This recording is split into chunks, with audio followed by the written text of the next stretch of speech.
Everyone knows it's wrong to take something that doesn't belong to you. But what if, instead of stealing your neighbor's bike, you get somebody else to do it for you? Does that count as stealing? Of course it does. Convincing, hiring, or even bullying someone else to do your dirty work may make them guilty too, but it won't make you innocent. Something similar appears to be happening between the federal government and social media powerhouses like Facebook, Twitter, and Google. That's what a lawsuit filed by the states of Missouri and Louisiana spells out in detail. For years, the Biden administration has pressured Silicon Valley companies to silence views that don't jibe with the government's approved talking points on issues as far-ranging as climate change, abortion, economic policy, gender identity, and COVID-19 policy. The lawsuit offers a startling glimpse into the long-standing partnership between the world's most powerful government and the most influential gatekeepers of the digital public square. Alliance Defending Freedom filed a friend of the court brief supporting the state's defense of free speech.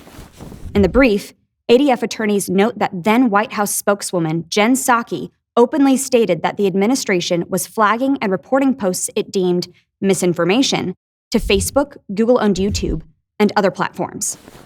While troubling enough, the censorship went beyond the ill-defined category of misinformation.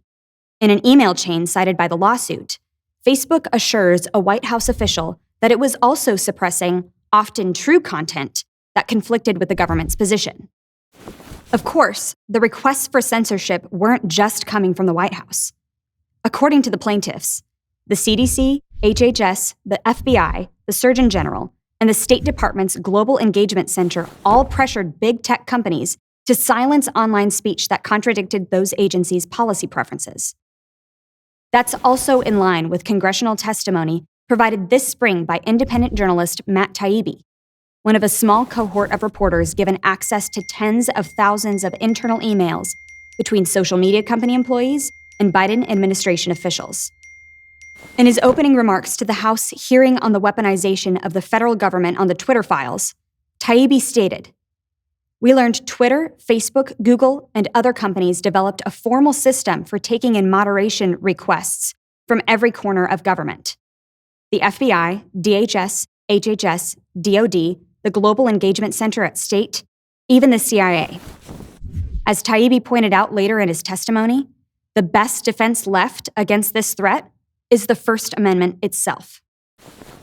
Taibbi is right. As ADF attorneys write in their friend of the court brief, Supreme Court precedent affirms what common sense would tell you. First Amendment protections don't vanish just because the government outsources its censorship to social media companies. No matter where you stand on hot-button issues of the day, the government's co-opting of big tech to violate constitutional rights should concern us all. But so should Silicon Valley's willingness to silence users at the government's request. All 75 publicly traded companies that ADF evaluated in the 2023 Viewpoint Diversity Score Business Index are vulnerable to influence from government agencies determined to censor speech.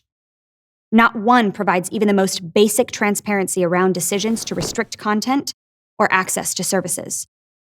That includes Twitter, Facebook, and Google, but also major banks like JP Chase and Bank of America. ADF's brief highlights many instances of these companies using vague policies to silence mainstream conservative and religious voices, like Focus on the Family, the Heritage Foundation, and a professor of New Testament theology. That's a major threat to your God-given, constitutionally protected freedoms. And the danger is anything but hypothetical. No one should have to fear being deplatformed or punished because someone in the government disagrees with what they have to say. It's wrong when Silicon Valley censors speech, but when the government pressures these companies to do so, it also implicates our First Amendment rights. You can find more videos like this at adflegal.org/freedommatters. Before you go, please like this video and subscribe to this channel so you never miss an episode.